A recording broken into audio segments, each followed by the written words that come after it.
trecho é 1 Tessalonicenses, capítulo 4. Nós vamos falar talvez 1 ou 2 versículos sobre esse capítulo, mas eu também gostaria de citar um verso antes e iniciar esse estudo, né, esse devocional, chamado de Frutificando na Palavra.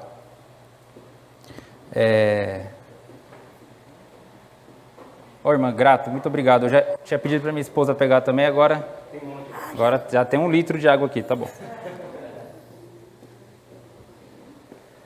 Muito obrigado pela disposição. Eu pedi bastante água para ela, mesmo que eu estou com um pouco de tosse ainda, a garganta fica seca, para poder umedecer ela durante esse devocional. Ela falou, tira de perto do notebook, que você é atrapalhado, você vai estragar o notebook da igreja. Tá bom, vou trazer tudo para cá. Agora, né, se alguém achar estranho, achar que é alguma simpatia, não é nada, é água, eu preciso mesmo, não tem nada de... Hoje não vai ter batismo por aspersão, tá bom? Aproveitar a brincadeira do pastor lá, eu emendo, eu gosto de animar também. Varão, puxa vida, desse jeito eu vou ficar meio perdido agora, não sei o que eu faço. Tá aqui. Também não vou ungir ninguém, não vou aspergir ninguém, tá? Não é para beber depois que terminar. Se fosse o pastor Antônio, o pastor Pacheco que tivesse dado isso, tudo bem, aí... Mas não é brincadeira. Irmãos, versículo para nós lermos e iniciarmos o nosso estudo. Um verso muito, muito comum, um verso muito habitual para os irmãos. Eu vou começar a ler aqui, os irmãos já vão lembrar, vão saber até o livro. Desejai o puro leite espiritual, como crianças recém-nascidas, a fim de crescerdes por intermédio desse alimento para a salvação. 1 Pedro 2, 2. Essa é a referência? 1 Pedro 2, 2. Desejai o puro leite espiritual, irmãos. O tema é frutificando na palavra. E eu, recentemente, os irmãos ainda estão em dificuldade de achar os textos, é 1 Tessalonicenses, tá bom? É Colossenses, 1 Tessalonicenses, bem tranquilo lá no Novo Testamento, tá bom? Eu recentemente, né, tem irmãos aqui com filhos já de 10, 15, 20, 30, 40 anos já, né, de idade. Eu tenho filhos um de 4 e um que ainda vai completar 2. Né? Eu, Edson, Nil, outros aí, pai ainda relativamente novos. Então, algumas questões, assim, algumas percepções ainda para mim são vivas, né? Então, eu acompanhei muito próximo, assim, a fase do alimento através do leite dos meninos, né? Vi o Rafinha se alimentando no peito da minha esposa, com leite, né? Bebendo muito leite do peito. Acompanhei também o Samuel se alimentando ali na sua fase, ainda se utilizando do peito. E aí, alguns momentos eu pensava, meu Deus, será que só com o leite essa criança ela vai se desenvolver? Será que ela vai crescer, ela vai ganhar peso? Só com o leite é suficiente? Às vezes, acho que as mulheres já fizeram isso, ou às vezes acontece, né, de você perceber a textura daquilo, aquela coisa líquida assim. Às vezes até experimentava, né, falava, nossa, uma coisa amarga assim, e a criança desejava aquilo, né? Era desesperada por aquilo. O Rafinha é muito desesperado para comer. Ele é magro, mas ele come muito. E eu pensava, meu Deus, essa criança vai se desenvolver, essa criança vai ganhar estatura, essa criança vai ganhar consistência, vai ganhar peso, vai ganhar firmeza, vai ganhar equilíbrio, só com o leite? Só com o leite isso vai ser suficiente? Cada mês que passava, né? Eu acompanhava lá no pediatra e tinha ganhado 1 quilo. Tinha ganhado 2 quilos a mais. E mais 1,5 kg, e mais 3 quilos. E a altura, e a firmeza do corpo, e o equilíbrio. O Rafinha não tem massa, né? O Rafinha ainda é pele e osso. Não tem massa ainda. Eu tenho que dar um jeito lá para ele engordar um pouco mais. Mas é questão de genética. A pediatra dele fala, olha o pai e olha a mãe. né? Nós somos relativamente magros, nosso perfil é de um corpo magro, né? Tem barriga, sim, a barriga vai crescendo e tudo, mas relativamente é magro. Então a chance dele ficar gordinho é quase zero, né? Só se ele desregular na alimentação, né? Então eu acompanhei isso e fui vendo o desenvolvimento e o crescimento, e os irmãos podem ver isso na vida deles, né? Os outros pais aqui também na vida de seus filhos que passaram por isso. Em algum momento, uns não se adaptam tanto ao leite da mãe, em algumas situações a criança não se adapta ao leite, e aí o seu médico lá, o seu pediatra, ele recomenda que seja dado uma substância a mais, um complemento, né? Eles chamam de complemento. Vai ter que dar um complemento. O complemento é o quê? Começa a dar comida, feijoada, lasanha. Não, o complemento é um outro tipo de leite, né? Com mais minerais, proteínas, carboidratos, fibras, né? Enfim, tudo aquilo que possa ajudá-lo no seu desenvolvimento pleno, para que ele tenha firmeza de equilíbrio, ele consiga andar, desenvolva todas as habilidades naturais que o ser humano precisa para andar. Então, baseado nesse contexto que eu coloquei aos irmãos, eu queria que nós pensássemos, irmãos, no nosso desenvolvimento espiritual também. Qual o alimento que nós precisamos para que nós tenhamos a consistência teológica, bíblica, a firmeza bíblica, teológica da palavra de Deus, a convicção, né? Infelizmente, nas igrejas, parece que as pessoas elas estão mais inchadas e infladas de qualquer outra coisa, exceto da palavra de Deus. Elas estão alimentadas de esperanças vazias, de promessas incertas, de palavras, o apóstolo Tito, né, fala de palavras frívolas, palavras inúteis, palavras vazias. E as pessoas parecem aparentemente que elas estão cheias de algo que não existe, de algo que é uma mentira, uma falácia. E nós, crentes aqui, Igreja Batista de Vargem Grande, o que está nos alimentando, o que está nos enchendo de fato? Não estou colocando a prova aqui, não estou colocando o questionamento dos ensinamentos que estão sendo feitos aqui. Não é esse o meu objetivo. O objetivo é que você, independentemente de ter aqui um sermão, de ter um estudo da palavra, você se alimenta, você deseja a palavra de Deus? Porque uma coisa é o meu filho ter a mãe dele para alimentá-lo. Outra coisa é ele não ter a mãe e mesmo assim ele continuar desejando o leite. Ele precisa se alimentar. Então nós temos recursos para isso. Nós temos a palavra de Deus. Nós temos a mensagem que nos foi anunciada. Quanto nós desejamos, nós nos prontificamos, quanto nós queremos de vontade, de ardência, de desejo, quanto isso é externado por nós. Então nós precisamos pensar nisso, irmãos, que envolve um desejo da nossa parte. O texto não é 1 Pedro, capítulo 2, verso 2, mas eu só queria trazer esse primeiro momento, essa primeira reflexão a respeito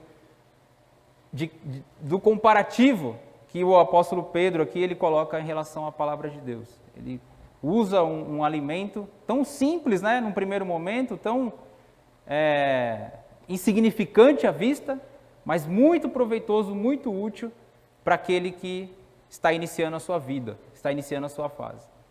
Né? Então tá bom. Então nós vimos isso na vida dos nossos filhos e eu queria então pôr esse ponto principal agora aqui da exortação de Paulo, né, para a igreja de Tessalonicenses. Muito bem. Então, o contexto da carta, os irmãos vão encontrar lá em Atos capítulo 17. Né? Vamos lá, irmãos, vamos para Atos capítulo 17. Vamos ver, é muito provável, tá? É muito provável mesmo, então por isso que o contexto está lá em Atos 17, da origem dessa igreja. Onde ela como ela nasceu, qual foi o momento, o que estava envolvido, quais eram as circunstâncias, né? O que o apóstolo Paulo teve que enfrentar para poder ajudar lá no surgimento dessa igreja. Então o texto do contexto dessa epístola é Atos capítulo 17. Tendo passado por Anfípolis e Apolônia, chegaram a Tessalônica, onde havia uma sinagoga de judeus.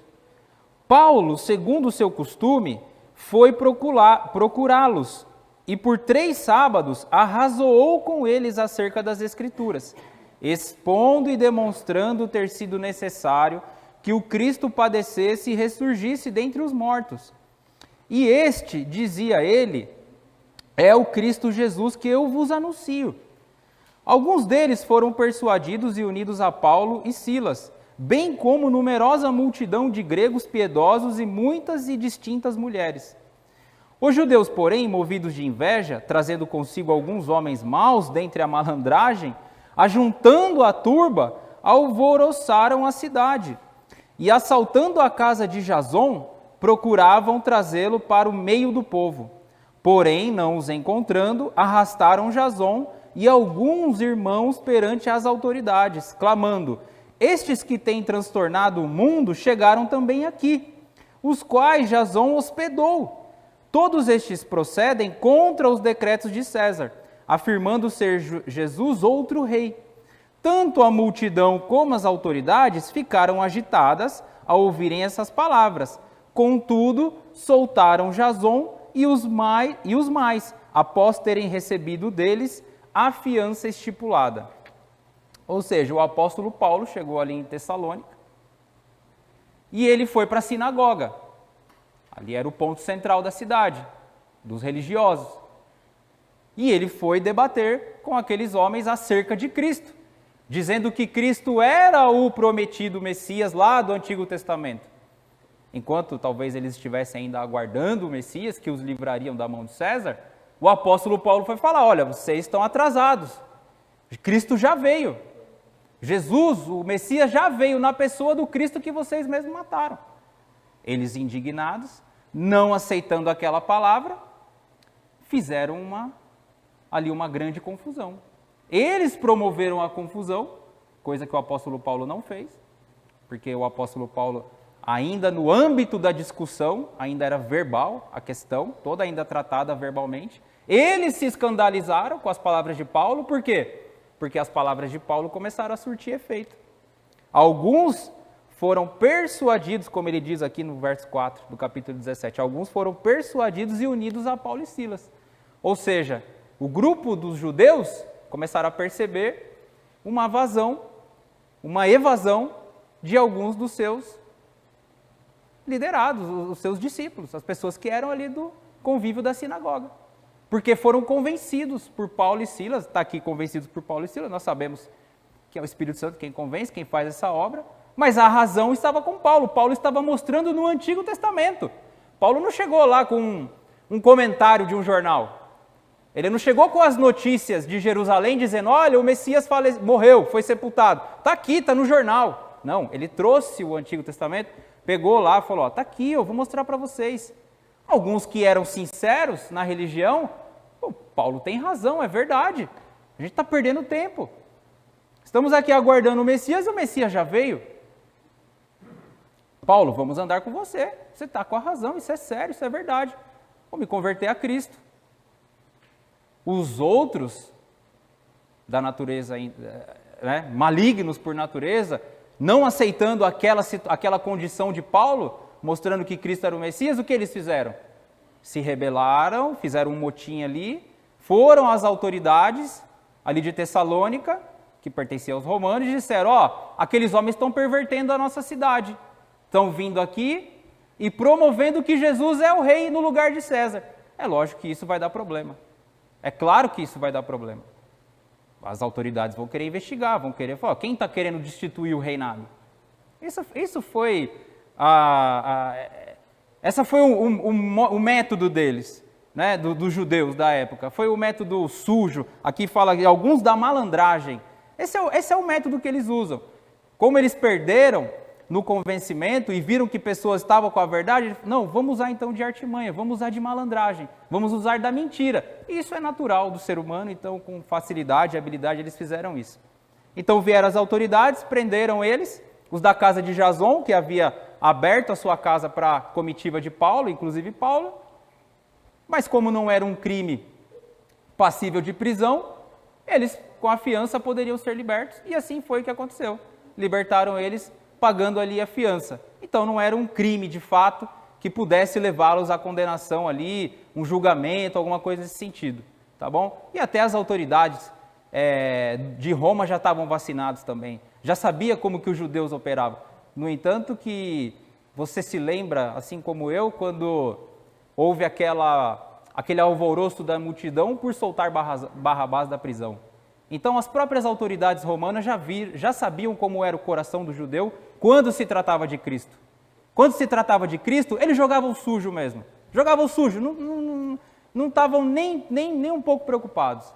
Então esse era o método deles. Então olha o contexto em que nasce a igreja de Tessalônica. Esse é o contexto.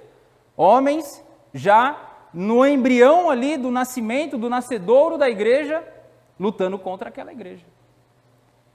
E aí nós vamos para Tessalônicas, capítulo 4, para Tessalonicenses, né, capítulo 4. E Paulo fala assim para os irmãos de Tessalônica, ou escreve, né? Aqui ele parece que ele está preso quando ele escreve essa carta. Ele fala assim, ó, finalmente, irmãos, nós vos rogamos e exortamos no Senhor Jesus que, como de nós recebestes, quanto à maneira por que deveis viver e agradar a Deus, e efetivamente estáis fazendo, continueis progredindo cada vez mais, porque estáis inteirados de quantas instruções vos demos da parte do Senhor Jesus.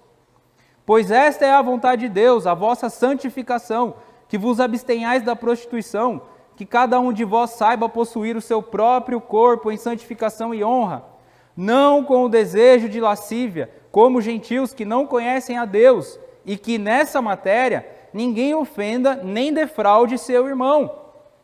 Porque o Senhor, contra todas essas coisas, como antes vos avisamos e testificamos claramente, é o vingador. Porquanto Deus não nos chamou para a impureza, e sim para a santificação. De sorte que quem rejeita essas coisas não rejeita o homem, e sim a Deus, que também vos dá o seu Espírito Santo.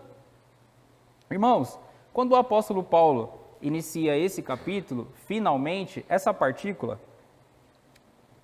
eu vou beber água aqui porque eu preciso mesmo. Quando ele diz, finalmente, irmãos, essa partícula aqui, ele está querendo concluir tudo que ele veio explanando já. Tudo que ele veio relatando no capítulo 1, no capítulo 2, no capítulo 3. Então ele está já na fase final da escrita da sua carta. Apesar de ainda ter mais um capítulo, ele quer o quê? Trazer a conclusão daquilo que ele vem ensinando, daquilo que ele vem exortando, daquilo que ele vem esclarecendo para a igreja, trazendo o conteúdo teológico para esses irmãos, relatando coisas pessoais dele, como por exemplo, ele fala do interesse dele por aquela igreja, por aqueles irmãos, do cuidado que ele tem, da maneira que ele ora por aqueles irmãos também, o quanto ele é desprendido para ajudá-los no que tange o anúncio do Evangelho, no que tange a propagação do Evangelho. E ele vem e diz, finalmente, irmãos, nós vos rogamos e exortamos no Senhor Jesus que, como de nós recebestes, nós, irmãos, assim como os da igreja de Tessalônica, recebemos o Evangelho. Essa é uma grande verdade que nós temos que ter na nossa vida. Tudo que você sabe, ou tudo que você deveria saber, você recebeu isso.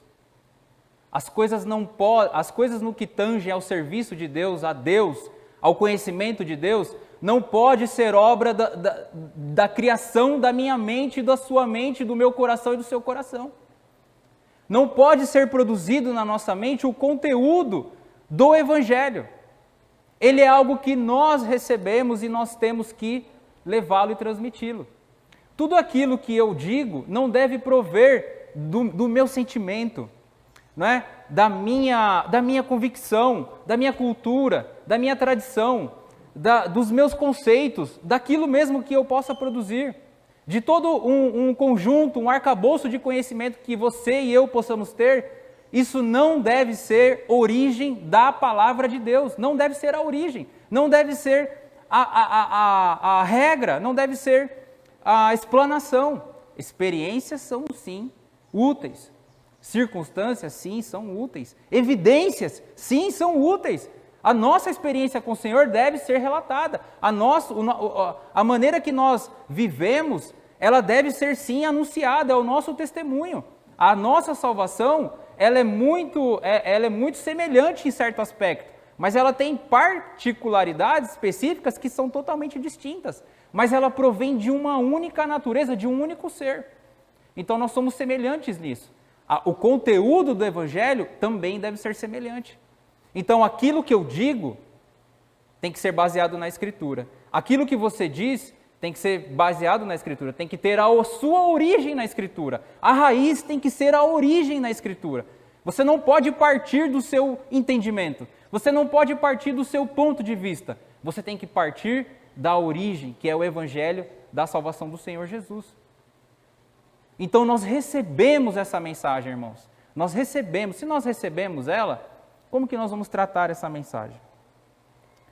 Como que nós vamos levar essa mensagem? O que ela vai produzir de efeito na nossa vida?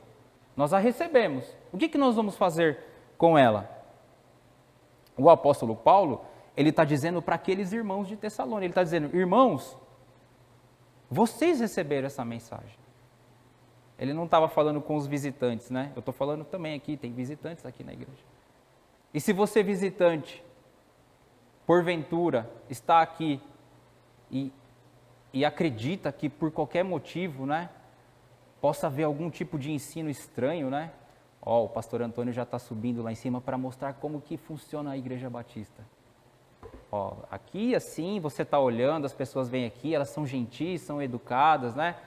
Mas tem um ensino aqui que ainda você não conhece. Não tem isso não, pode ficar tranquilo.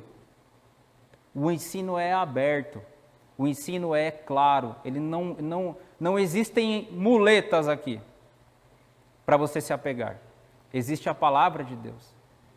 E assim como nós recebemos, nós também queremos transmitir a verdade. O pastor Antônio não está ensinando nada secreto lá para ninguém. Você ganha salvação, mas não é só isso, como nós sabemos que existem outras religiões. Eu já frequentei a Testemunha de Jeová. Vou falar aqui, né? Agora está no YouTube, aí está aberto, todo mundo vai saber. Frequentei. E eles vinham na minha casa dar os estudos. O que era dito para mim não era dito de púlpito. O que era dito de púlpito é uma visão geral. Mas quando é pessoal, aí o ensinamento é outro. Por quê? Porque eles têm questões, eles têm costumes, eles têm tradições que eles amarram a salvação e a palavra. Mas então eu posso só crer no Senhor Jesus? Esse é o Evangelho? Crer no Senhor Jesus será salvo tu e a sua casa? Calma, não é só isso. Eles ensinam assim. E por que eu estou dizendo isso? Porque a igreja de Tessalônica estava passando por isso. Você vai ler o capítulo 2 e você vai descobrir que ali existiam homens que estavam trazendo os rudimentos. Quem eram esses homens? Os judeus. Trazendo os rudimentos, as questões antigas, os aspectos externos da lei, para que os irmãos de Tessalônica também usassem ali na sua tradição, no seu culto, na sua vida diária devocional. O que eram? Você vai orar ao Senhor Jesus, mas não esquece de acender o incenso. Você vai orar ao Senhor, mas deixa a sua Bíblia aberta no Salmo 23, viu? Você vai orar ao Senhor Jesus, mas não esquece de pôr o seu turbante, ou o seu lenço, ou o seu véu. Querendo trazer essas coisas para eles, para os de Tessalônica. Você vai dar um almoço lá na sua casa? Cara, não faz carne de porco, não. Não faça. Mas por quê? Você pode perder sua salvação. Será, irmãos, que é isso mesmo? Irmãos, a nossa vida não é uma vida de... O evangelho que nós recebemos não é um evangelho de carreirinha, não é um evangelho de coisinhas que nós temos que agregar na nossa vida. Existem coisas sim que nós temos que transformar e mudar. Você vai ler lá Efésios, o apóstolo Paulo ele diz: aquele que mentia, agora não minta mais. Antes, diga a verdade ao seu próximo. Aquele que furtava, não furte mais. Antes, trabalhe para ter com que ajudar.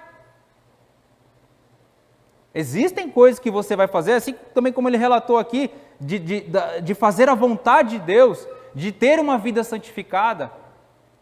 Isso deve sim acompanhar, isso vai demonstrar e vai evidenciar a sua vida nova em Cristo Jesus. Mas não é essa coisa que excede a salvação, não é essa coisa que vem à frente. Isso é depois, o primeiro é a convicção da salvação. Baseada na verdadeira palavra, baseado no Evangelho. Eu não estou falando da salvação especificamente. Eu só estou traçando aqui um raciocínio para que nós pensemos que nós recebemos esse Evangelho, o verdadeiro Evangelho. E é esse que nós temos que anunciar. Depois as coisas, as consequências, as agregações, as mudanças de vida, a transformação, ela vai ser obra do fruto do Espírito Santo na vida da pessoa e obra da palavra. É obra da palavra. A palavra vai levar a pessoa a corrigir as suas falhas.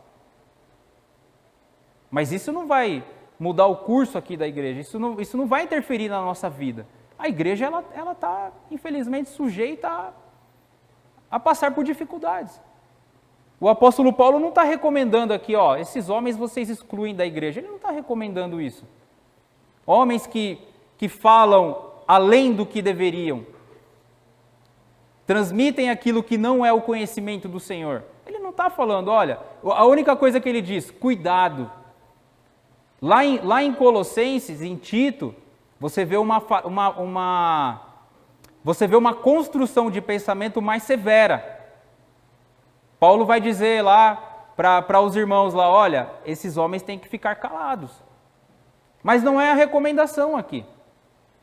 E como que é calado? Tapa a boca? Tapa a boca dele. Não dá o microfone para ele. Não. É pelo conhecimento e pelo convencimento de que eles estão errados. Como que Paulo chegou em Tessalônica a primeira vez quando ele foi na sinagoga? Está relatado em Atos 17 que ele arrazoava com eles acerca das Escrituras. E quando eles perceberam que o apóstolo Paulo tinha uma linha de raciocínio coerente, condizente com as Escrituras, alguns seguiram Paulo e se converteram. Quando Pedro fez aquele discurso lá em Atos 2, isso. E quando também Estevão fez um discurso, acho que Pedro não fez Atos 2 é Estevão, né? Se eu não me engano. Você vai ler o discurso de Estevão. Enorme o discurso dele, extenso. Mais de não sei quantas mil pessoas se converteram naquele dia depois. Quando ele termina o discurso, o que sugeriram a respeito do discurso dele? Pedra, morte. Pegarem pedra para matá-lo. Um dos discursos mais brilhantes do Novo Testamento é o de Estevão. A coisa mais coerente, não é racional, mas a coisa mais espiritual que você possa ler no sentido de ter uma compreensão entre a luz do Antigo Testamento e do Novo Testamento revelada em Cristo Jesus, quando ele termina a fala, o que é sugerido para aquele homem? Morte por pedra, por apedrejamento. O ser humano quer a reflexão do Senhor. O ser humano almeja o conteúdo bíblico. O ser humano, por natureza, deseja a palavra de Deus ardentemente. Não, ele quer seguir as suas tradições. Ele quer viver no que ele acredita. Por quê? Porque o que ele recebeu não provém do Senhor, não tem origem em Deus. Então ele faz o que ele quer. E ele diz o que ele quer. E ele vive como ele quer. E às vezes, dentro das igrejas, eles querem que nós aceitemos a maneira que ele vive. Agora, nós temos que pedir graça, misericórdia e avançarmos, irmãos, para o nosso desenvolvimento, no sentido de conhecer a palavra do Senhor. De você se alimentar desse leite espiritual e ter firmeza teológica, consciência cristã. Tem até um evento chamado Consciência Cristã. Mas ter conteúdo bíblico, sã doutrina no coração da palavra de Deus. Para quê? Para que você possa, à luz de Cristo, né? Eu tenho uma palavra, a hermenêutica de Cristo, em amor, em conhecimento e sabedoria, refutá-los, calá-los, mas não calando-os fisicamente, literalmente. E orar para que o Espírito Santo haja também nas vidas. Então nós recebemos. E quando ele diz, rogamos, né, ele vai dizer, irmãos, nós rogamos e exortamos no Senhor Jesus, que como de nós recebestes, então nós recebemos. E o que ele vai fazer? Ele vai rogar agora. O verbo aqui rogar é um verbo no grego, chama parakaléu. O que esse verbo quer nos ensinar? Ele quer nos ensinar que o apóstolo Paulo, ele está implorando para essa igreja, ele está dizendo assim, irmãos, me façam um favor, irmãos, atendam o meu pedido, por favor. O sentido é como se ele estivesse se humilhando, mas ele não está se humilhando, porque ele vai usar o seguinte, olha, eu rogo, mas também exorto. E ele é esperto, ele não está dando carteirada. O apóstolo Paulo é muito inteligente. Ele não precisava dar carteirada em ninguém. Eu vou usar aqui do meu título de apóstolo e vou dar uma carteirada nessa igreja. Não, ele não está fazendo isso. Ele está falando, irmãos, me façam um favor. Vocês são meus irmãos em Cristo. Me ajuda nessa empreitada, irmãos. Me ajuda, por favor. Fica comigo aqui, irmãos, nesses poucos minutos que eu tenho. Irmãos, eu imploro para vocês, irmãos. Eu imploro para vocês. Continua nesse árduo trabalho que vocês estão. Mas olha, além de eu rogar, irmãos, eu também vou exortar. E aí que é a grande sacada de Paulo. Quando ele exorta, a exortação ela é como se fosse um mandamento do Senhor. A exortação, ela tem a força do mandamento e da súplica, porém provinda de quem? Irmãos, exortamos no Senhor Jesus. Ele está aqui agora dizendo claramente que aquilo que ele recebeu também não provinha, aquilo que ele diz, né? Também não provinha dele. Estava no Senhor Jesus. O Senhor Jesus trouxe um entendimento para ele daquela palavra. Desse conjunto de palavras que ele escreve para Tessalônicas. E agora ele está dizendo, eu rogo para os irmãos, mas é em nome do Senhor. E quantos se aproveitam disso hoje em dia, né? Nós temos que ser, irmãos, nós somos muito abençoados. Nós, como membros de igrejas batistas, nós somos muito abençoados, irmãos. Eu não estou dizendo que 100% das igrejas não deve ter alguém ali que se aproveita do seu título. Né? Mas, irmãos, existem muitas igrejas, irmãos. Muitas igrejas escravizadas por uma única pessoa ou por duas pessoas. E nós somos gratos a Deus a isso. Você deve ser grato a Deus, porque não tem ninguém colocando peso aqui nas suas costas, colocando fardo nas suas costas. Tem igreja que a partícula que eles mais usam é assim, tem que não sei o quê, tem que não sei o quê, tem que isso, tem que aquilo, tem que sair isso da sua casa, tem que vir da sua casa isso para a igreja, tem que ser assim, tem que ser a saia aqui, tem que... Nós somos muito abençoados por não ter passado esse tipo de gente na nossa igreja. E nós temos que ser gratos a Deus por isso. Por não colocar peso sobre as nossas costas. Nesse sentido. Deus permite que nós passemos por dificuldades. Deus permite. Concordando você ou não, talvez não seja essa a imagem que você queira de Deus. Mas vai ler o Salmo 66. Quando o salmista fala que Deus colocou fardo sobre as nossas costas. Enquanto Jesus está dizendo que o fardo dele é leve, o salmista lá está dizendo, o Senhor colocou fardo, o Senhor deixou que o inimigo cavalgasse sobre a nossa cabeça. Quer conhecer mais sobre Deus? Deus ele tem o método dele de agir. Ele tem a metodologia para nos ensinar na nossa vida. Isso são experiências na nossa vida.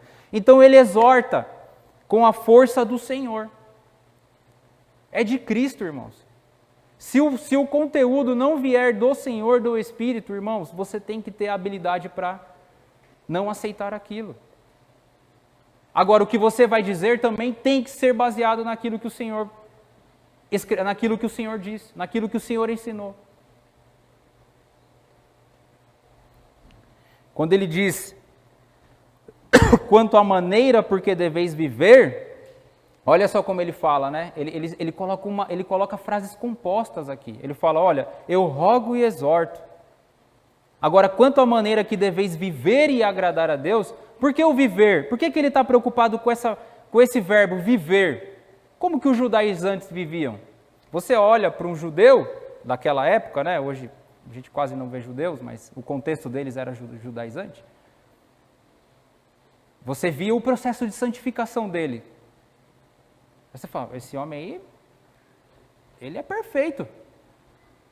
Ele estuda a Torá, ele passa o dia na sinagoga falando da Torá, ele passa horas em oração, grandes períodos de oração, chega às festas, eles passam grandes semanas em oração, em jejuns. Eles doam aquilo que eles têm para os pobres, eles vão nas casas orar em favor dos homens, eles representam a Deus em favor do povo. E aí, sacrifício, né? Sim, tá certo. O momento já não permitia mais, mas realmente, sacrifícios. A pessoa está em dificuldade, ela vai procurar quem? Quem é de direito em relação a o que possa ser pedido a Deus. Aí ele vai procurar a pessoa que, em tese, está conectada com o Senhor, está linkada com o Senhor. Né? O homem tem o telefone, tem o WhatsApp de Deus. Né? Ele manda a mensagem lá e ele é a pessoa. Né? O pastor Pacheco está certo nesse sentido. Então, essa era a vida deles. Aí você olha e fala, esse sepulcro caiado aí que o Senhor Jesus falou é quem representa Deus na terra. Mas é só a casca. Né? É aquela baleia na praia morta há semanas. Você fura ela com um pedaço de pau, ela explode. Já viu explosão de baleia? Acontece isso, né? A pessoa acha que está cheia de Deus, quando na verdade está podre, não tem nada. Você pode olhar de longe e falar, nossa, que imagem miraculosa, uma baleia na praia. Você vê ela viçosa, grande, bonita, gorda, está morta. Se ela estiver morta 3 semanas e você mexer nela, ela vai explodir em você. E vai jogar tudo que é lixo em você. E quantas pessoas estão recebendo lixo nas igrejas? Quantas? Milhões de pessoas, irmãos. Recebendo um conteúdo lixo que não é do Senhor. Então, ele vai dizer, eles vivem, você tem que saber a maneira de viver e agradar a Deus. Agora, o agradar a Deus está ligado com o quê? Em obter o conhecimento do que recebeu. Então, como eu agrado a Deus? Eu agrado a Deus obtendo o conhecimento que eu recebi. Eu agrado a Deus estudando a palavra que eu devo receber. E ele vai avançar, e o horário também já avançou, e eu só estou no verso 1. E efetivamente estáis fazendo, continueis progredindo cada vez mais. Irmãos, o apóstolo Paulo percebeu que os irmãos de Tessalonicenses estavam vivendo o verdadeiro evangelho. Eles estavam falando exatamente o que eles receberam, sem acrescentar e sem tirar, sem colocar palavras ou omitir palavras. Eles não estavam omitindo nada daquilo que eles receberam, também não estavam incluindo nada daquilo que eles receberam. Estavam falando, então eles são robôs, são marionetes, são qualquer outra coisa. Não. Eles são seres pensantes. A questão é que não há o desvirtuamento da mensagem. Não há o uso sujo da palavra. O apóstolo Paulo, ele diz em outros textos que ele falou assim, eu não usei da minha, como que é, não é sabedoria, é a habilidade com as palavras, a persuasão. Ele falou, eu não usei disso, eu não usei do meu poder de persuasão que eu tenho. E tem homens assim, tem pessoas assim, né? Mulher normalmente é assim com o homem, né? Ela usa da persuasão dela muito assim. Eu não estou falando para o sentido mal, mas ela tem uma construção de pensamento que o homem fala, tá bom. Ele fala assim, tá bom. Né? Exato, ela tem que saber como ela vai usar essas coisas. Né? A mulher é muito assim, né? Outro dia o Nil me chamou para fazer algumas coisas, falei, pô, legal, tô afim e tal. Aí eu liguei para a Nayara, ela não estava em casa, eu falei, eu tô com vontade de jogar bola hoje? Eu perguntei para ela se eu estava com vontade de jogar bola. É uma piada nisso. Brincadeira. Eu tô com vontade de jogar bola hoje? Ela, não, você não tá com vontade. Ah, então tá bom. Nil, não tô com vontade de jogar bola hoje, não vai dar. Mulher, né? Se a mulher, irmãos, elas não souberem usar, se elas usarem para o mal, essa habilidade que Deus deu para elas, da natureza delas, elas podem destruir a casa, elas podem destruir uma igreja, né? Elas podem destruir o ambiente de trabalho. Infelizmente, né? Homens também não são descontrolados, às vezes não sabem. Mas o apóstolo Paulo não fez isso. Esse é o ponto, ele não fez isso. E ele percebeu que aqueles irmãos estavam continuamente fazendo aquilo que eles deveriam fazer. E essa deve ser a nossa exortação também. Mas, Rafael, eu ainda não sei, cara, eu ainda não sei o que fazer. Eu ouço uma mensagem aqui, ouço outra ali. Irmãos, eu fiz um trabalho recentemente de um curso que eu fiz lá no seminário, e a minha proposta era o seguinte: exposição a mensagens. Exposição não tem a ver com exposição do conteúdo, mas a exposição das pessoas às mensagens em mídias sociais. Hoje você vai lá, você corre no seu feed lá, do seu YouTube, do seu Instagram, do seu Facebook, tem milhões de mensagens. Milhões. Ao que você vai se expor, irmãos? Ao que? Me fala. O que você está buscando? O que você está se alimentando? Ah, mas eu quero um apóstolo para mim. Escolhe aqui, tem 13 na Bíblia, tem 12, né? Tem 12 apóstolos na Bíblia. Tem Paulo, tem Pedro, tem João, tem Mateus. Mateus era apóstolo? Tem um monte de apóstolos. Tem Tiago, tem Bartolomeu. Bartolomeu era apóstolo? Escolhe um da Bíblia aqui, não fica correndo de apóstolo de YouTube, não.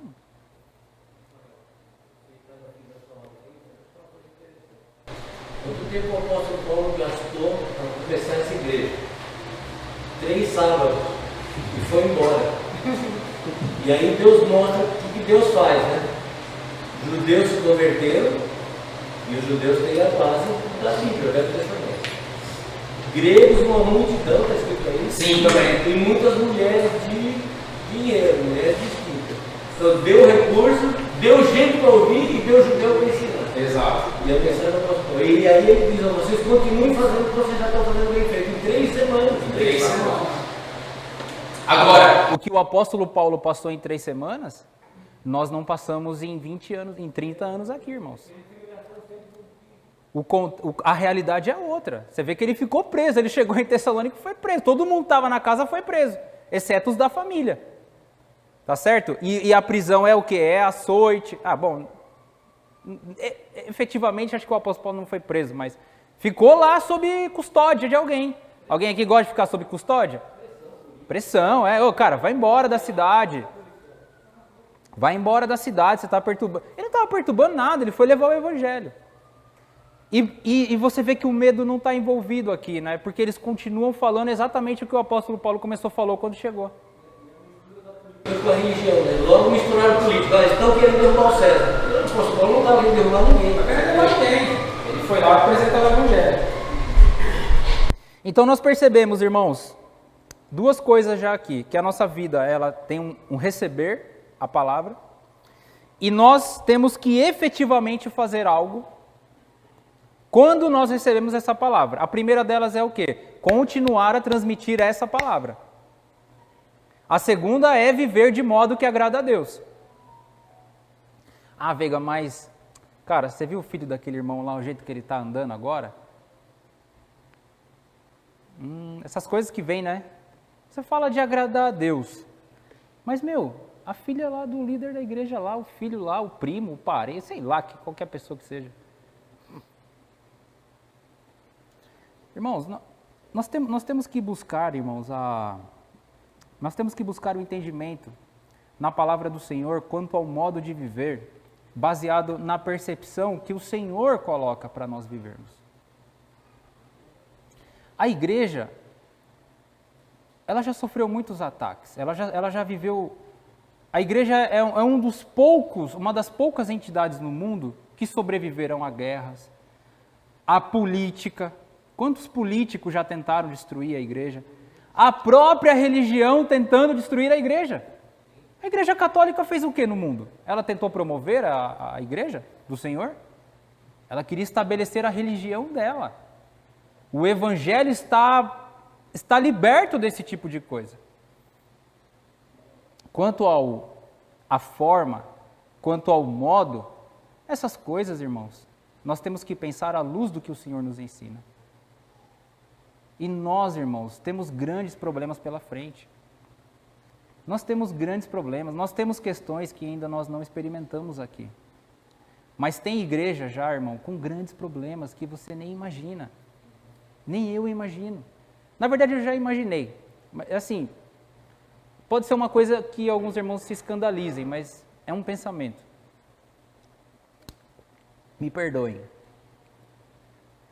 Tem alguém menor de 15 anos aqui, não? 16 anos já tem para cima. Irmãos, são assuntos que estão na sociedade. Não tem como fugir disso. Nós temos que orar a Deus para que Deus dê graça na nossa vida. Imagina que chega na nossa igreja uma mulher que já foi homem.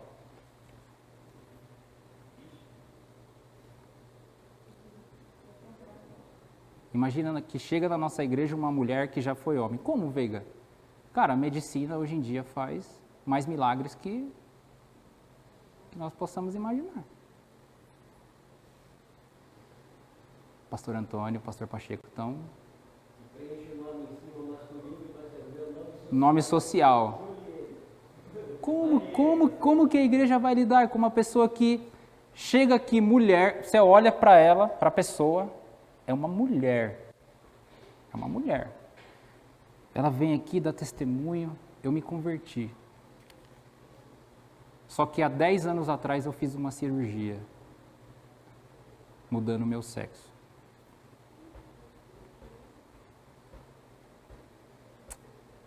Como a gente resolve isso, irmãos? Isso vai acontecer em breve aqui. O mundo, irmãos, cada vez está enchendo desse tipo de situação. E com todo o respeito que eu falo à classe desse grupo LGBTQ+, né? É com todo respeito e amor. À luz da hermenêutica de Cristo eu posso falar em amor. E algumas questões nós teríamos que usar a Bíblia para tratar com eles, mas é em amor, não vai deixar de ser em amor. Filhos, né? Eu tenho filhos, irmãos, que não vão viver a geração que eu vivi. Eles já vão entrar na escola, no trabalho, cercado de pessoas com essa experiência de vida.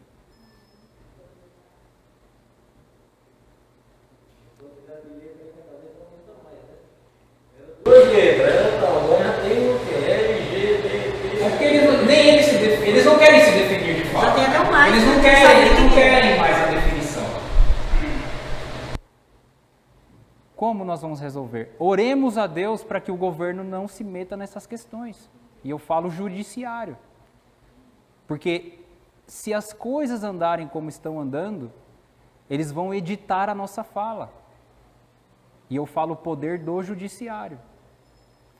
Quando o pastor vier dar o estudo aqui, ele vai ter que usar a palavra todes. Irmãos, é sério isso. Isso é muito sério. Porque eles estão querendo ganhar a sociedade usando o governo, usando a justiça. Por quê? A sociedade tradicional é má. Esse é o conceito. A sociedade é machista.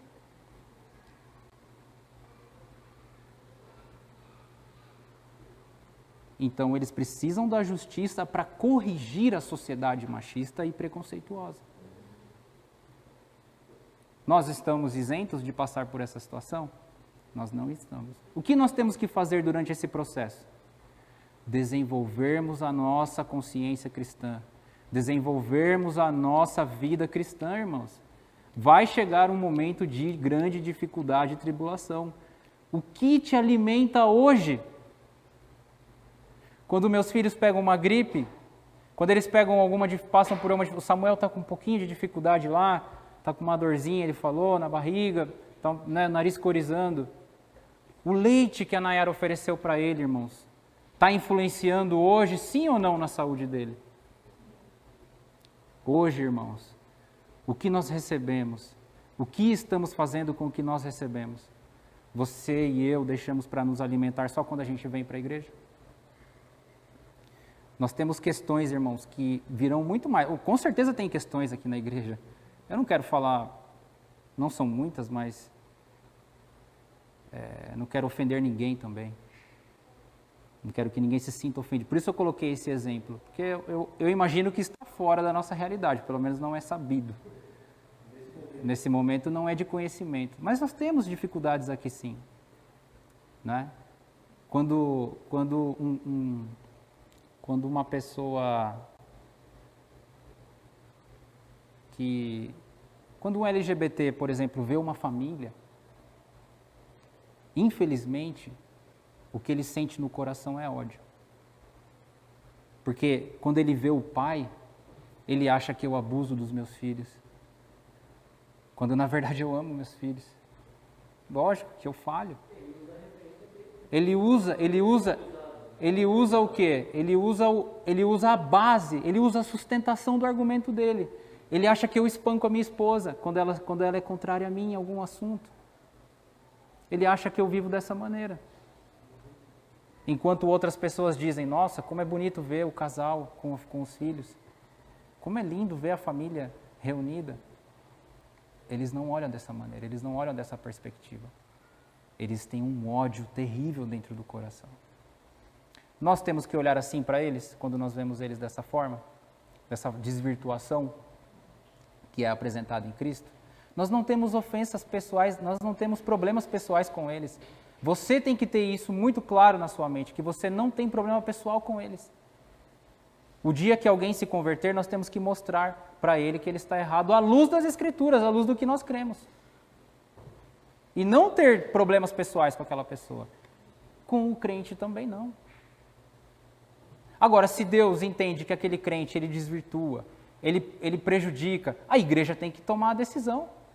A igreja é soberana. Se alguém aqui dentro estiver desvirtuando o nosso princípio, o apóstolo Paulo parece que não identificou nada nesse sentido ainda. Apesar de existir a fala controversa. Mas ele está dizendo, ó, vocês continuem, irmãos. Talvez ele está filtrando aqui, né? Talvez o irmão seja só o grupo desse lado, não do outro lado, que infelizmente tem dentro da igreja. Quando deveria haver uma unificação. Bom, eu só quis colocar esse pensamento para os irmãos. E eu preciso terminar. Então, irmãos, efetivamente estáis fazendo, continueis progredindo cada vez mais.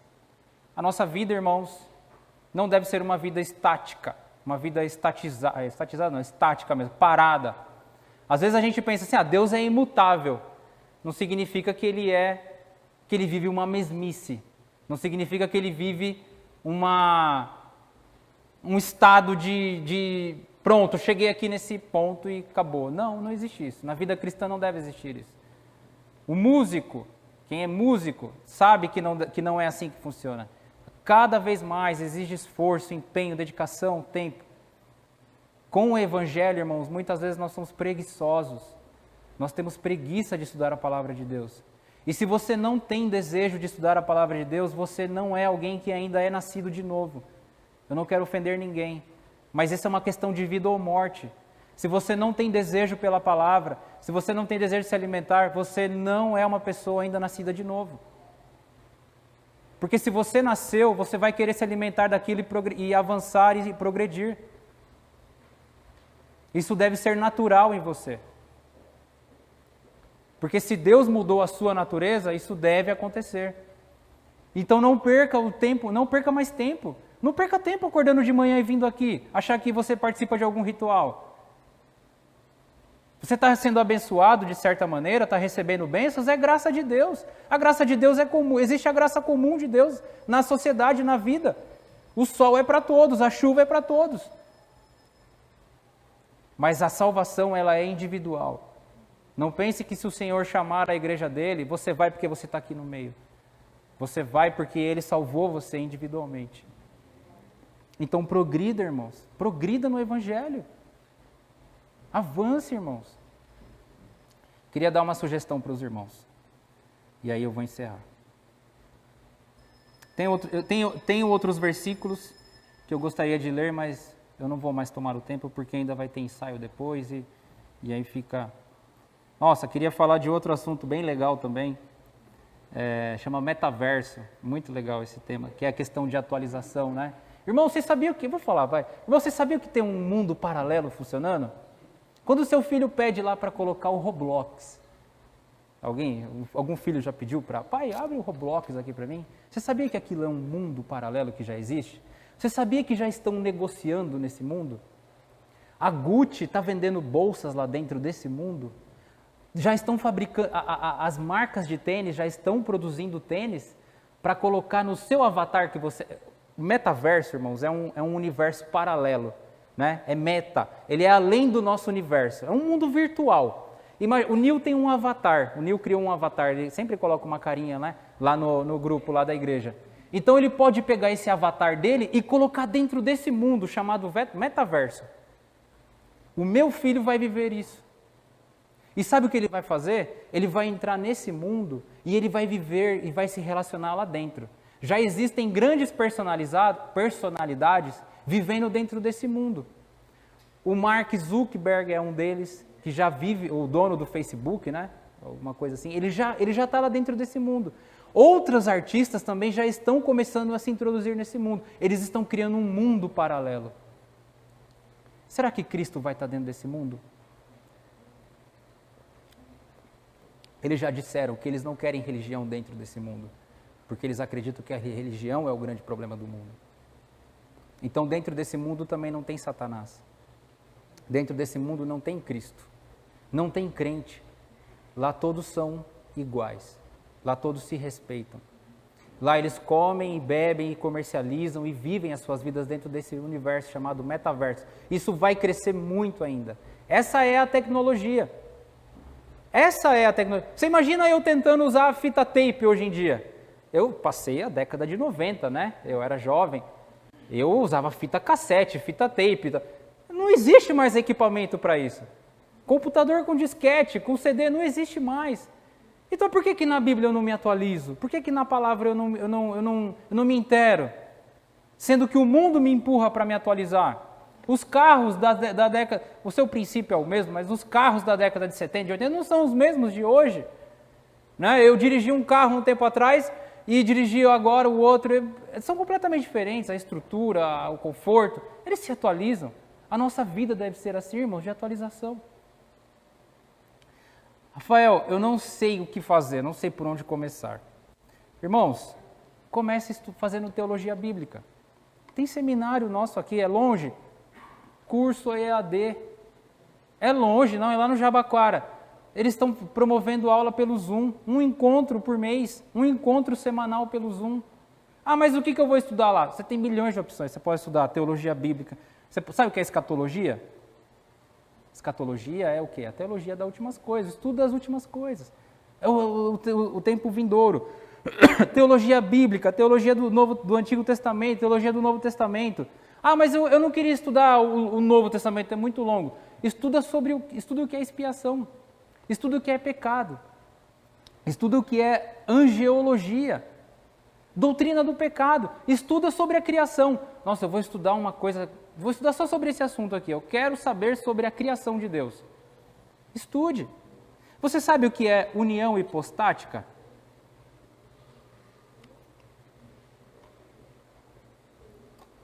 É a união das duas naturezas de Deus, de Jesus Cristo. União divina e união carnal. Está lá. É para aprender. Começa com alguma coisa. No começo desse ano, né, como a gente faz, né? Eu comecei a ler os profetas maiores.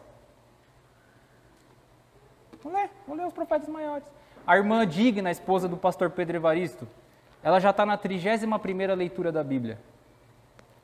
Quantas vezes eu e você lemos a Bíblia, irmãos? Obrigado, irmãos. Deus nos abençoe.